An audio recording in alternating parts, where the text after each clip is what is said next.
Home, star of the Dunwich Horror, a suspense play produced, edited, and directed by William Spear.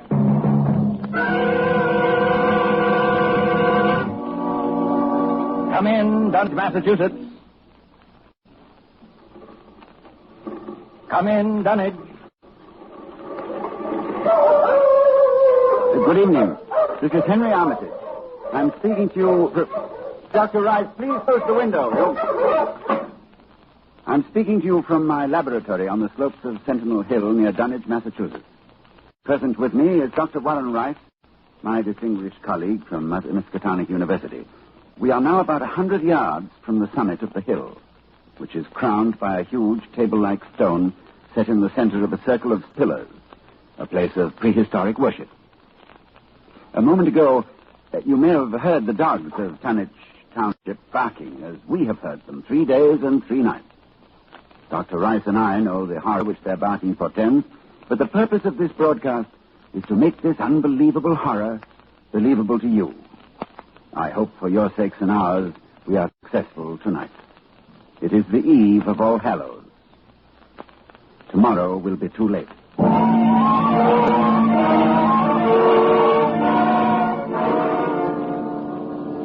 Our time tonight is very short, so I'll speak only of those events which, believe me, may culminate at any moment in a climax too frightful to wholly contemplate.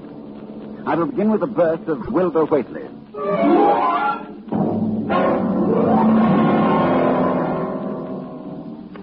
It was the night of February the 2nd, 1921.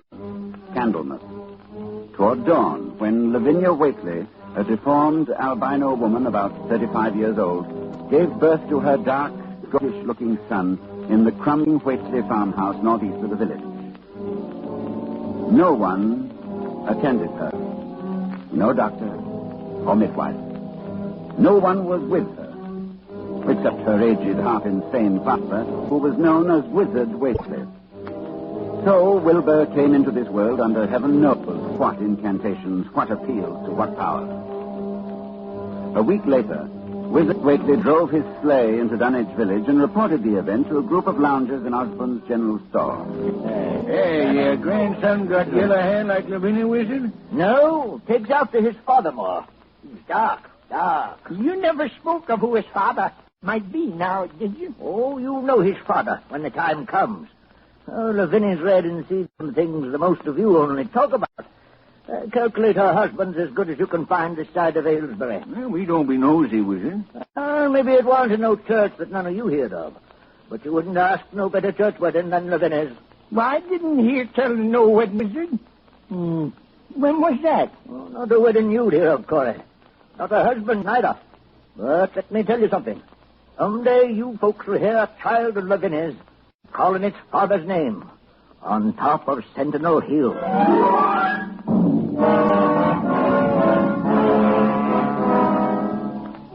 Prophecy? Or idle boasting by an insane old man? Now, I know I ask a great deal when I ask you to believe that the arrival of an infant into that house of dire poverty and squalor could possibly constitute a horror, a threat to all our known world. Yet it has an earthly history. Perhaps through this history you will be able to give it credence. Wilbur Whitley's growth was uncanny. But even if he had been an average child, he would have become, in time, an unnatural being, for he was surrounded from the first by the most malign influence. There was his grandfather, old Whitley, Wizard Whitley, who each Halloween climbed Sentinel Hill to the great circle of stone, and while the hills shook, stood holding a great book open on his arms and shrieked into the wind.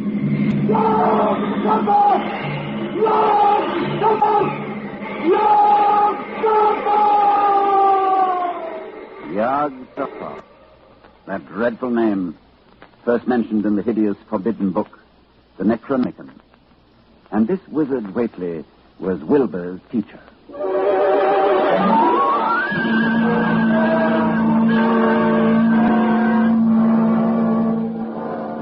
The villagers began to notice curious things going on at the Whitley farmhouse. Soon after Wilbur was born, old Whitley began to remodel the house. The abandoned upper story was restored, and all the windows were tightly boarded up. And then, Wizard began to buy cattle in large numbers, both horses and cows. Yet the livestock on the farm didn't seem to increase. Young Lem Brown was one day curious enough to creep close to the house to count the Whitley herd. Dr. Armitage, there wasn't more than 12 cows, and them sick. Looked like they had the blight and funny wounds on them, like cuts. I heard something, too, in the top part of Wizard's house. Something like water slapping inside, only big like the sea.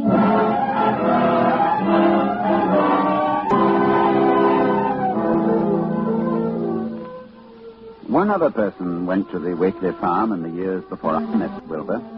Dr. Ken Houghton of Aylesbury, who was called by Wilbur himself, who said that his grandfather was dying. Dr. Houghton found the old man in a bedroom on the ground floor, and Wilbur with him. While outside the window, a legion of whippoorwills cried loudly and rhythmically, endlessly. Wilbur spoke about the sound. Listen, they whistle inside with his breathing now. They're ready. Listen, Doctor.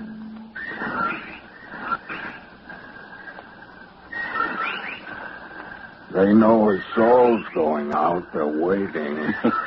Yes, Wilbur, that's an interesting superstition. Late in the year, them, too. When he goes, if they catch him, they'll keep laughing till break of day. If they don't catch him, they'll quiet down. You mean you believe it? Just a minute. Yes, the birds changed when his breathing changed. Like I say. Willie! I'm here. More space, Willie. Remember, more space soon. Yes, I'll build it. You grows, but that grows faster. It'll be ready to serve you soon, Willie. I know. But remember, when it's time, you open up the gates to Yog-Sothoth with the long chant, the one on page 7 and 51 of the book. But mind you, feed it enough, because if it gets out before you opens to Yog-Sothoth, it's all over. It's no use. He's going now. He's dead, Wilbur. Listen.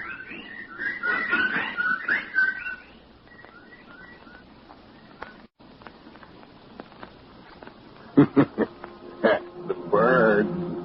It didn't get him. Yes, he's free. He's gone.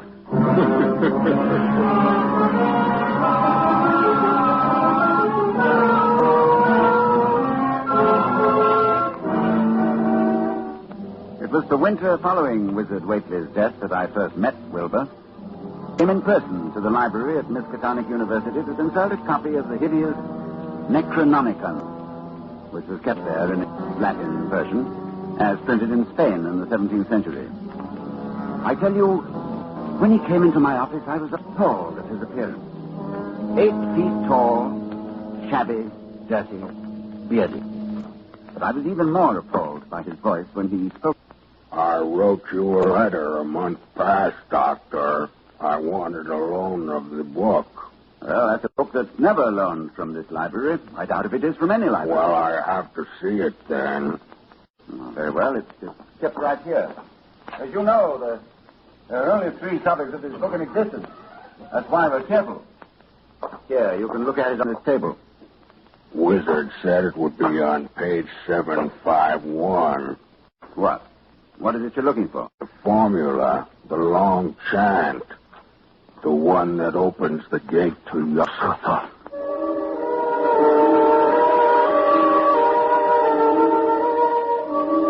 I felt a wave of fright as tangible as a draft from the tomb. It seemed somehow like the spawn of another dimension, like something only partly of mankind, linked to black gulfs beyond all spheres of force and matter, space and time. And presently he raised his head and spoke again. It's here, all right, but I'll have to have a copy. Oh, that paragraph there? Oh, I don't know. You know Latin, Doctor?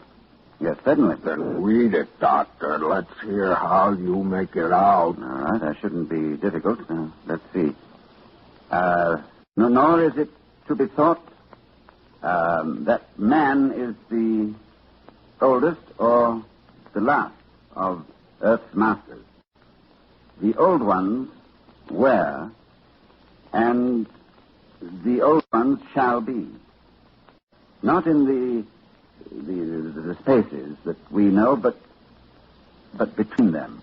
But only Yog-Sothoth knows the gate. Yog-Sothoth is the gate to where the old ones broke through of old.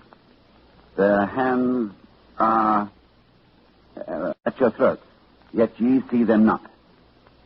Dr. Armitage, you see, I reckon I've got to take that book home. There's things in it I've got to try, and you can't hold me up. No, I'm sorry. I tell you, Doctor, I'll have the book sooner or later, no matter what. You see, that's waiting for me at home. Oh, wait much longer.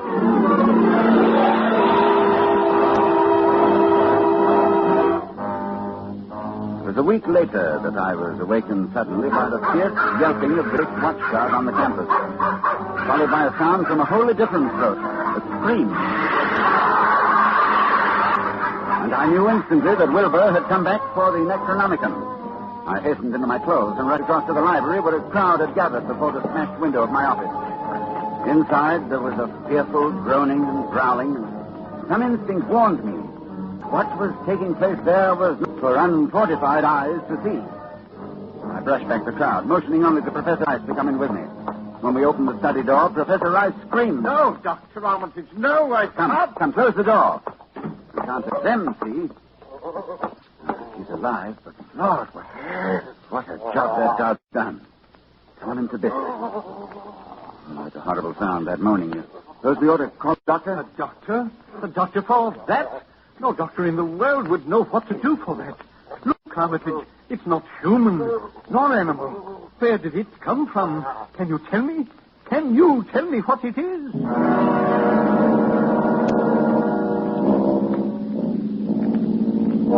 No, I couldn't tell what Wilbur Whitley was. The thing that lay half bent on its side in a pool of greenish-yellow stickiness was 9 feet tall. The dogs had torn off all the clothing and some of the skin.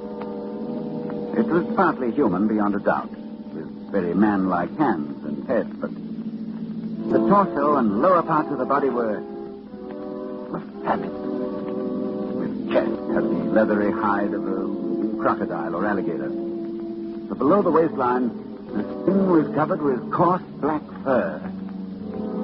And from the abdomen, long greenish-gray tentacles. Now, the limbs terminated in ridgy veined pads that were neither hooves nor claws. And as Dr. Rice and I stood staring at this presence, the whippoorwills began to cry in unison outside the study window. And then the thing on the floor roused and mumbled. God.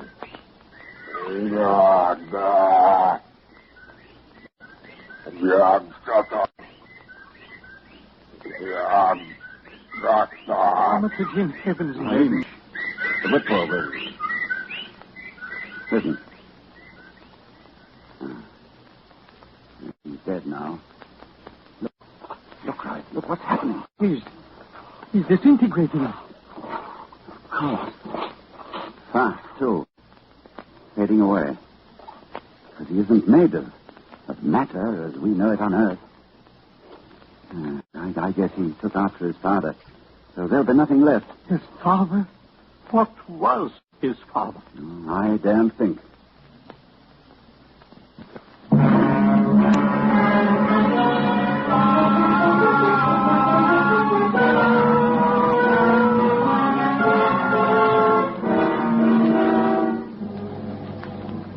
I thought then that what came into our world with Wilbur Whitley left with him. I forgot what he himself had told me of it, which was waiting in the sealed house Wizard Whitley had built, where the cattle were driven to disappear. But Wilbur Whitley left a diary, written in a strange alphabet resembling Sanskrit. And I worked off and on for weeks to decipher it. And finally, I read the following passage written by Wilbur when he was no more than 8 years old. That upstairs is more ahead of me than I had thought it would be. It is not like to have much earth brain. I can see it a little when I make the stein or blow the powder of Evendazi at it. And it is like them I see Halloween up the hill. I wonder how I shall look when the earth is cleared and there are no earth beings. Maybe like that stairs looks, which has no body, even fed with all the blood.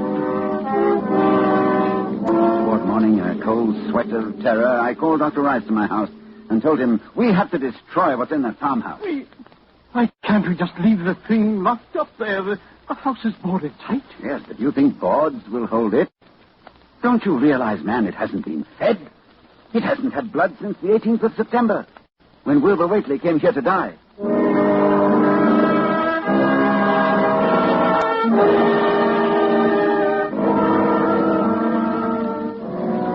We left for Dunwich that night, and we've been here on Sentinel Hill ever since, working desperately to discover the formula in time. But a week ago tonight, shortly after dawn... Yeah, hello? Dr. Armitage, this is Lem Brown. I was just up beyond the glen, Doctor, looking for cows I lost last night. Yes, Lem? Well, Doctor, something's been there. Smells like thunder, and there's prints in the road. Great round prints, big as barrel heads, like a elephant has been along. Anything else, Lem? That's all I see. Except bushes and trees pushed back from the road, like a house was drug along. Oh. Did you hear anything? Yes, long toward morning, I heard a sound over toward Whitley's place, a kind of ripping or tearing of wood, like a big box was being opened up. Chancey, you heard it too. Lem, who lives nearest the Whitley farm? Why, that'd be Elmer Fry's place. Oh, he's on this line too, isn't he? Hang on and I'll ring him.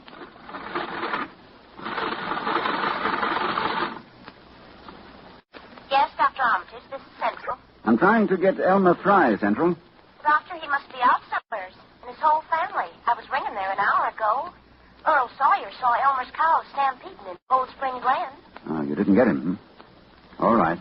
But if you hear or see anything more, let me know. I'll be here working all day. Right. Oh, wake up. It's loose. It's out of the house. One family gone already. We have to work. Pray God we find that formula in time.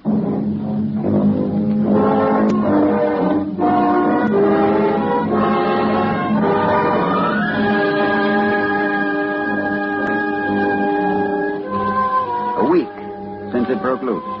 A week of terror and panic here in Dunwich Township. Each night it moves about the countryside, leaving the trees crushed in a 30-foot swathe, as though by a moving mountain, leaving its monstrous tracks and a trail of tarry thickness, leaving crushed and gutted farmhouses and whole herds of cattle drained of blood. Well, ladies and gentlemen, that is the story to this moment. And tonight is Halloween. Tonight we are here to... Oh, just one moment, please. Dr. Rice, did you hear something? With the window closed, no. Well, throw it open. I thought so. Listen. A sound from 1,000 bending trees. A sound like the sea moving across a forest. Yes, it's coming here, of course. All Hallows, it comes to Sentinel Hill. Dr. Rice, I'll try the formula and the powder from the altar stone. I want you to stay here at the microphone and report what you see. Very well, Dr. Armitage. Oh, wait a minute before I go. To any scientists who may be listening to me, if I fail, there is a possible alternative formula in Falconer's Mystical Formulae of the Middle Ages on page 24. Well, there are the whippoorwills. I better get out there. Take over, Dr. Rice. Yes, I'll do as well as I can, Armitage. Good luck.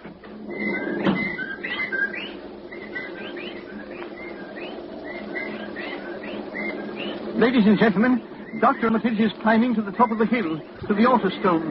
I can see him plainly, for the moon is high and the night clear. Down the hill, toward the dark village, I can see the grasses and shrubbery bending down, marking the monster's ascent. It moves quite fast, and I feel the proximity to phases of being utterly forbidden. Dr. Armitage stands now on the altar stone and is holding the powder which, if the books are correct, will make this thing for an instant visible. It is quite close to him now, perhaps 20 yards or less. He lifts his hands, he flings the powder in a wide arc. They can see... Oh, no! No!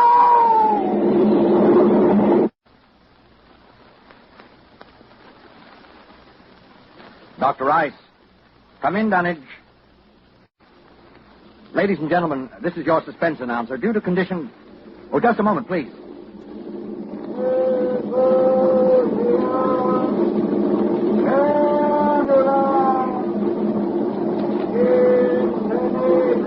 One moment, please. Dr. Rice, can you hear me? Yes, I can hear you. Yes, for a moment I was overcome when I saw... Ladies and gentlemen, perhaps you can hear now the incantation of Dr. Armitage. Listen.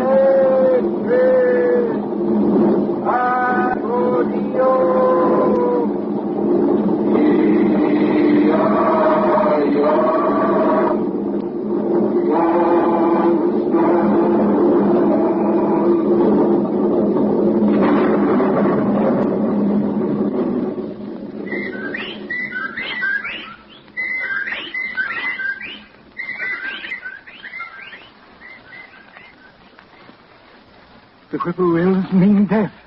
And Dr. Armitage is walking back here now. So we know that whatever it was, it is gone. It is dead. We can be thankful indeed. You see, I saw Dr. Armitage. Yes. Did you see it, Dr. Rice? I saw it, Lord, yes. What did it look like to you? It looked Here. like something made of squirming ropes, but bigger than a barn and shaped, well, like an egg, and dozens of legs like barrels that half closed when it stepped, and nothing solid about it, and at least 15 or 20 mouths or trunks opening and closing, but what was it? Oh, a kind of force. The kind of force that doesn't belong in our part of space. Did you notice the half face on top? Half face, like a human face. Yes, very large, but yes, quite human. And quite like Wilbur's, like all the Whitleys. Then it was... That's right. It was Wilbur's twin brother. And you saw what 3 weeks' growth had done. And it was the child of Lavinia's who called its father's name on Sentinel Hill, as Wizard Whitley prophesied. You heard it calling, Yog Sotho. Ladies and gentlemen, this night is over. It is All Saints' Day. May heaven bless us all.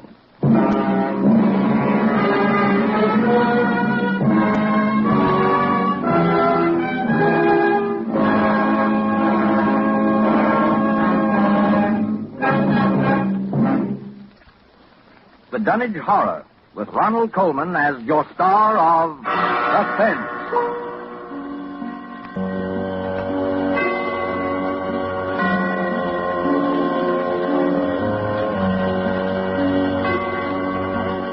This is the Armed Forces Radio Service.